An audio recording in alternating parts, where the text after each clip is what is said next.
Hello, my name is Adam. I'm 65 and I work as a supervisor in a timber yard just outside of Calgary. I live a fairly calm life. I have a dog named Rex, a tiny house with a porch swing that I constructed myself.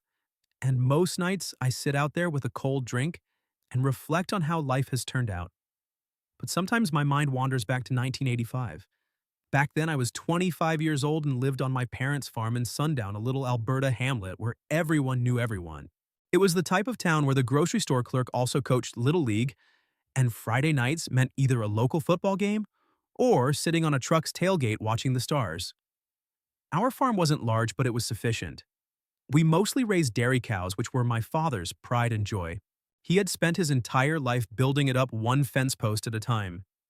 He always hoped I'd take over someday, and for a while I believed I would. I enjoyed the work, the rhythm of it, all the early mornings, the smell of hay and fresh milk, and the silence that came after the cows had settled in at night. We weren't wealthy, but we weren't struggling either. We sold our dairy to the same customers year after year because they trusted our name. One of these people was Evelyn. Evelyn lived about 5 miles from us beyond the old bridge that bridged the Deer River. She was 38 years old at the time, had never married, had no children, and lived alone in a lovely small white house with green shutters and a wraparound porch. She was renowned in town not for gossip or scandal, but for being unique, intelligent, graceful, always kind and attractive in a calm, classic way. She stopped by our farm frequently to pick up milk and cheese, always paid on time, and always waited for a minute or two to talk with my mother and compliment her pies or my father's work ethic. She never remained too long, only long enough to leave a nice trail behind her. One afternoon when I was stacking hay bales behind the barn, my father approached me with his hands on his hips and stated, "Adam, you're going to Evelyn's place tomorrow." I looked up and wiped the sweat from my brow. What for? She needs someone to repair her fence, saying it's in horrible shape, and asked if I have a man for the task. I raised an eyebrow. "You're volunteering me. You're not going to turn down decent money, are you?" He replied with a smirk. "Besides, you enjoy doing something different now and then." He was correct. I did. The farm was consistent, yet occasionally the days mixed together. Fixing a fence at a peaceful property down the road sounded like the change I needed. The next morning, I loaded my pickup with tools, a hammer nails, a level, and gloves, and drove out to Evelyn's house. It was late summer and the sun was already high by the time I arrived. Her residence resembled something out of a postcard. Flowers adorned the porch and a wind chime hung at the screen door, clinking quietly in the breeze. She answered the door wearing a sundress, her hair pushed back, and a pleasant grin on her face. "Morning, Adam," she replied, like if we were old friends. "Morning, ma'am," I responded, stroking the brim of my cap. "Oh, don't call me ma'am," she said, laughing. "Makes me feel elderly." I chuckled. "All right, Evelyn."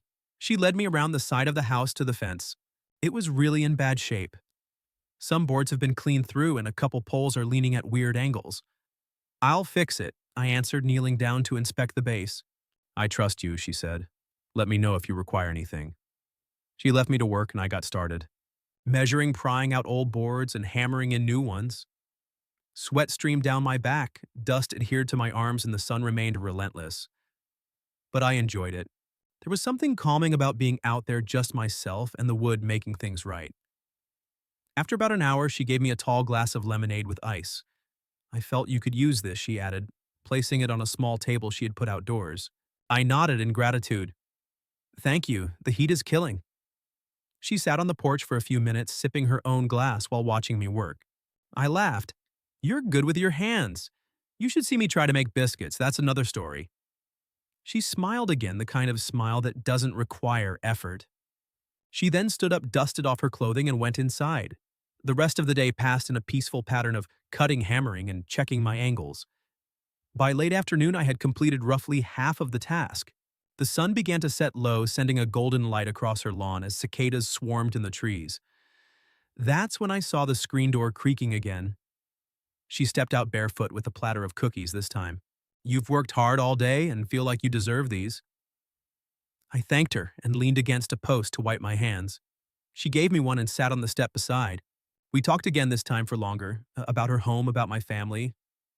I told her that my father wanted me to take over the farm, but I wasn't sure yet.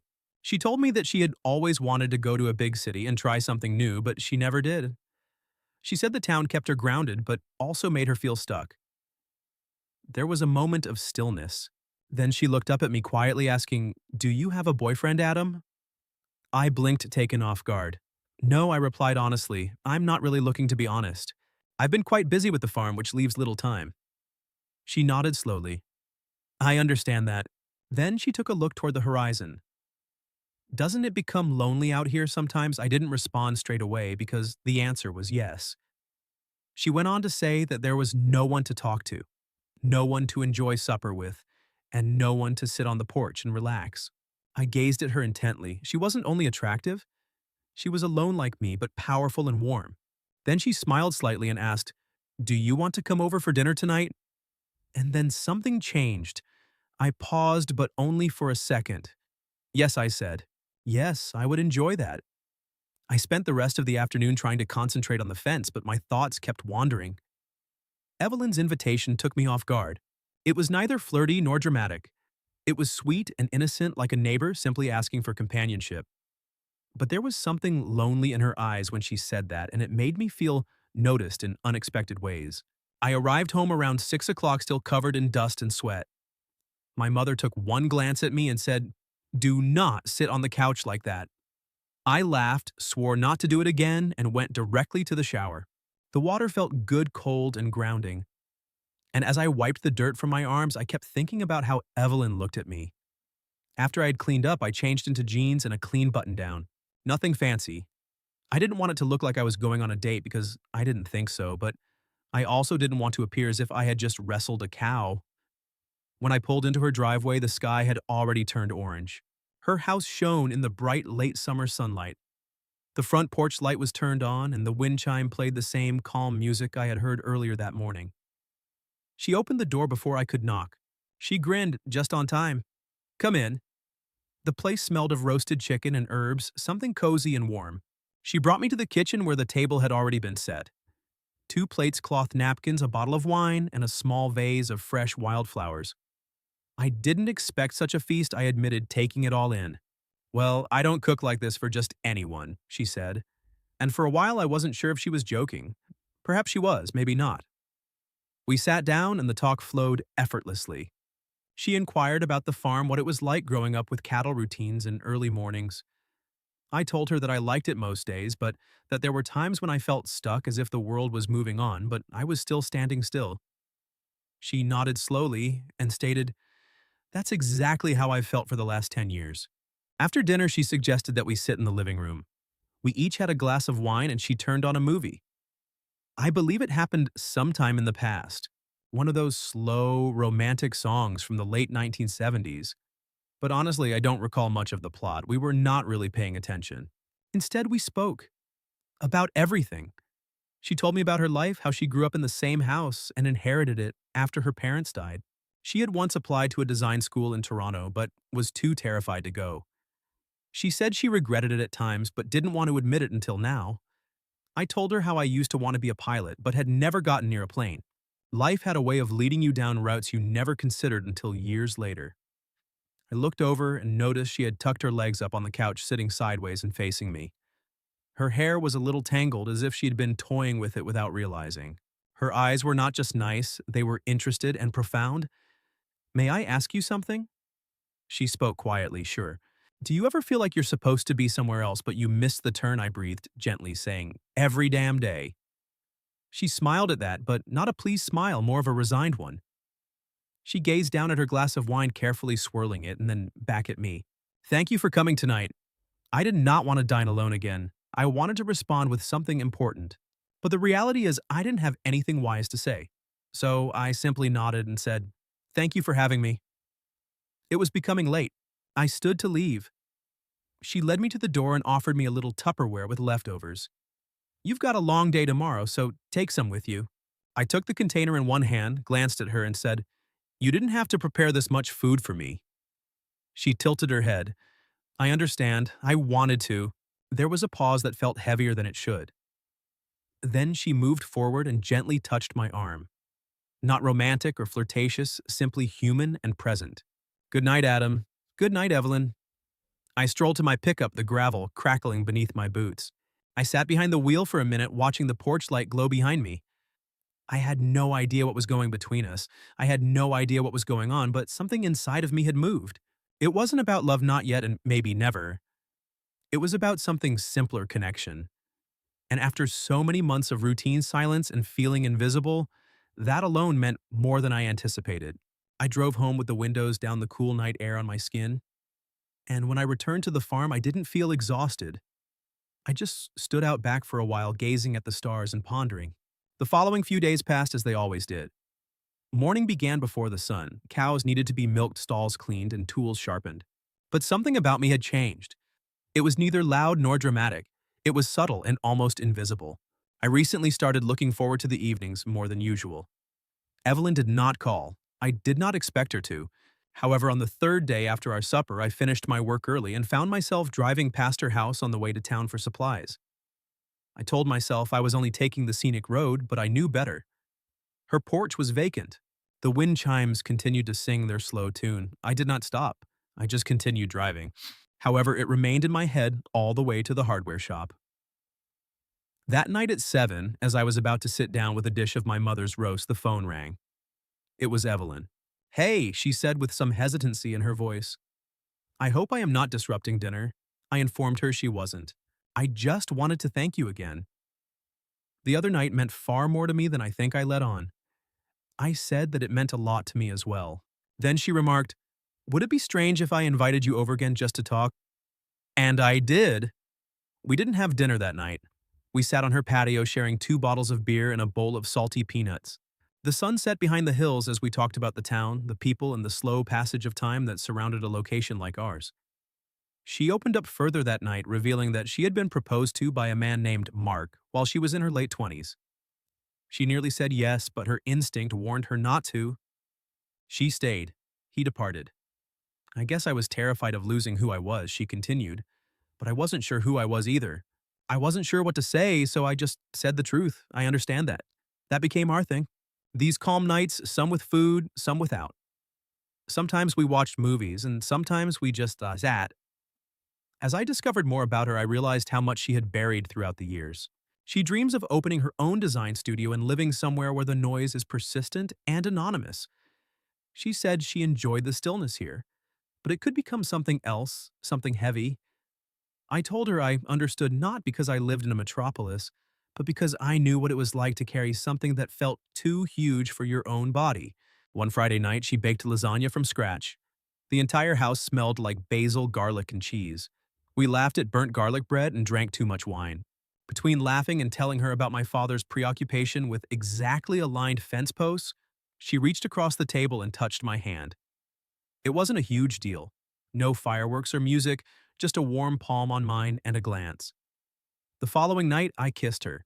I was quite nervous, not because I didn't want to, but because I didn't know where the line was. I did not want to ruin what we had. But that evening, as we finished watching Tootsie for the second time, and she turned to say something, I kissed her. And she kissed me back leisurely and unhurried, like if we had all the time in the world. That was the night it transitioned from simply conversing to something more. We did not discuss what it was or what it signified. We did not label it. We just kept being together. I would work on the farm throughout the day, clean up in the afternoon, and then go to Evelyn's in the evening. We cooked, danced to old music in her living room, and occasionally sat in solitude. My parents noticed. One Sunday morning when I was helping Dad change the oil in the pickup, he looked over and observed, "You've been spending a lot of time at Evelyn's." I halted. Yeah, he didn't say anything after that, just nodded and passed me a rag. Later, my mother cornered me in the kitchen. "She's a good woman," she said, "and I've always liked her." I gazed at her. "Do you think it's weird?" "No," she replied. "I believe it's real." I'm not sure why, but hearing that made me feel more grounded than I have in months, perhaps years. Evelyn eventually allowed me to help her fix things around the house, such as old light fixtures, a leaking faucet, and even repainting the back room she planned to make into a little design studio. That is what she told me. She has been drawing new ideas for interiors layouts, color palettes, and furniture placements. She showed me a folder that she kept in her nightstand. It was filled with dreams she had almost forgotten. "You ever consider doing this for real?" I asked. She answered, "All the time, but not here, not in this town." Then she looked at me and I knew. "Do you wish to leave?" I asked. She paused. I guess I do. It impacted me harder than I expected. I'd gotten used to her presence our nights and the feeling of something finally sprouting. Have you ever considered leaving too? She asked me. I gazed outside the window. The fence I repaired a few weeks ago loomed tall in the dim light. Maybe I suggested if there was something worth pursuing. It was a prolonged pause. Would you join me? She asked quietly. I didn't respond right away, but my heart already did. Yeah, yes, I would, and that's how it started. The next chapter was not something we had planned. We did not move immediately away. In fact, it took several months simply to begin truly discussing it. But the seed had been planted. Evelyn began to mention it more frequently following that night.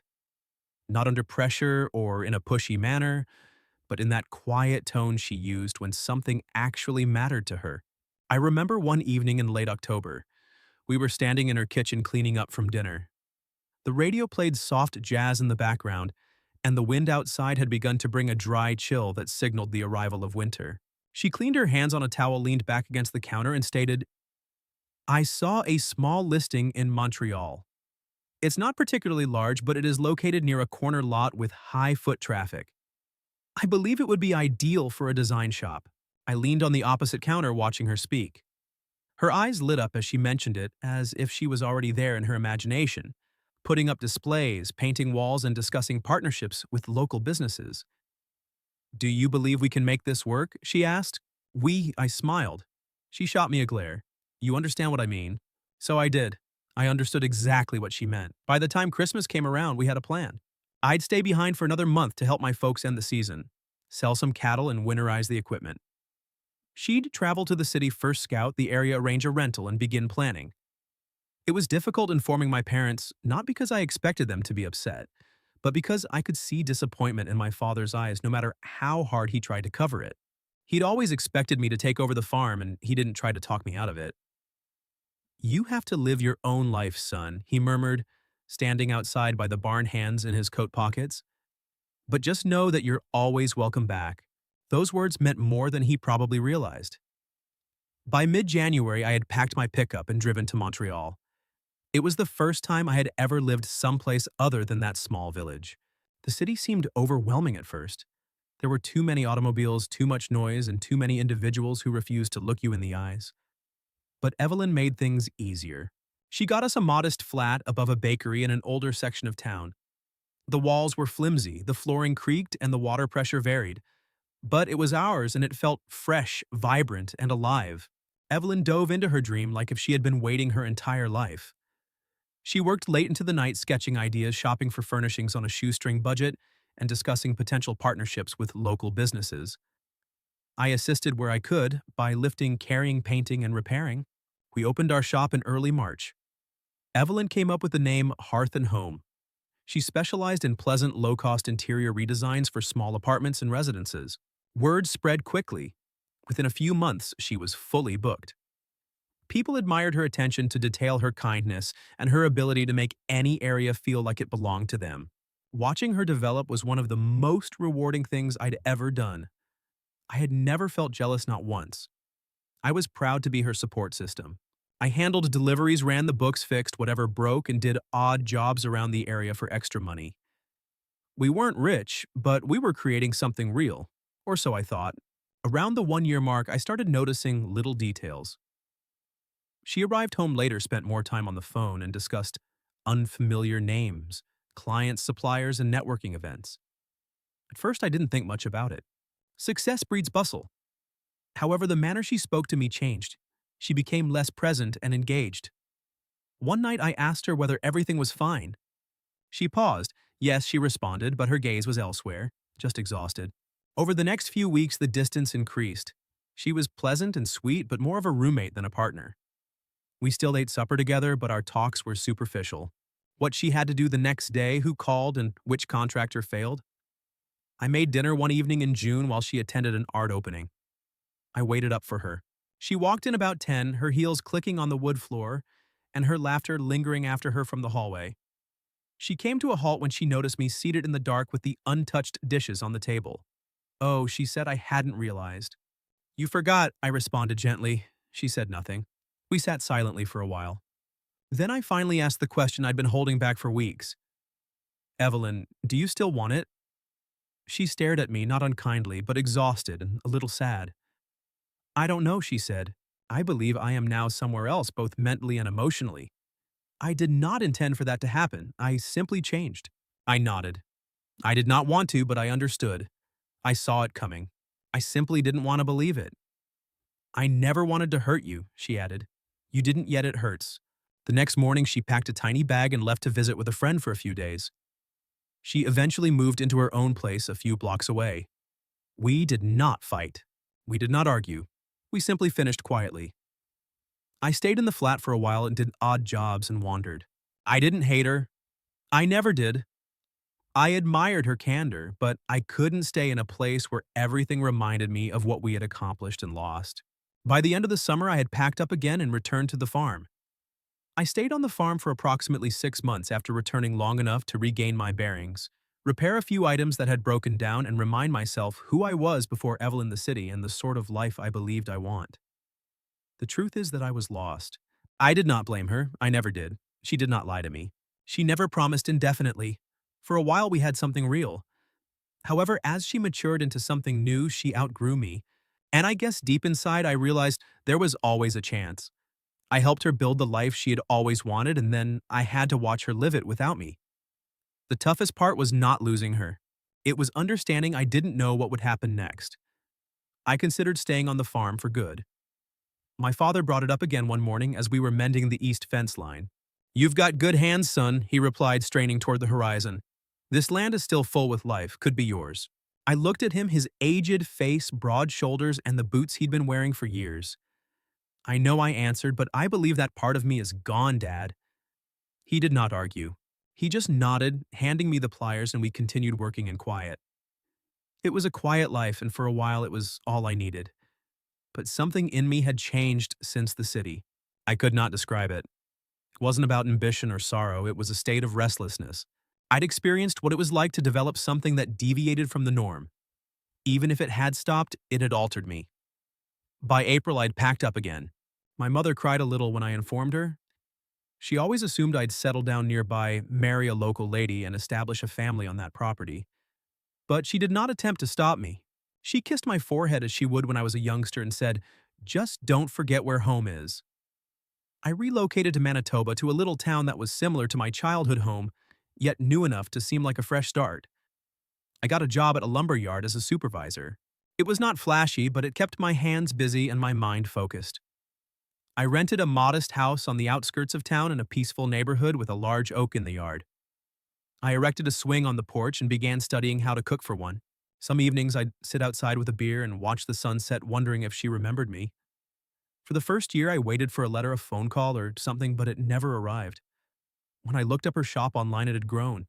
She had opened a second location in another area of Montreal. She appeared pleasant in the images, with longer hair, a somewhat older face, and the same grin. I closed the tab and did not look again. Some stories do not require revisiting. I dated from time to time, but nothing substantial or noteworthy occurred. I made friends, grew used to being alone, and eventually started to enjoy it. Building your own life brings a peculiar sense of peace. There are no expectations or disappointments, only moments. Quiet, basic, and steady. Now at 65, I look back and am not bitter. I feel grateful. Evelyn showed me how to love someone deeply. She reminded me that people are not just supposed to exist. They're intended to expand, stretch, and pursue the things that make their souls sing. And occasionally the chase takes them in unexpected directions. But the trip, especially the terrible bits, shapes who you are.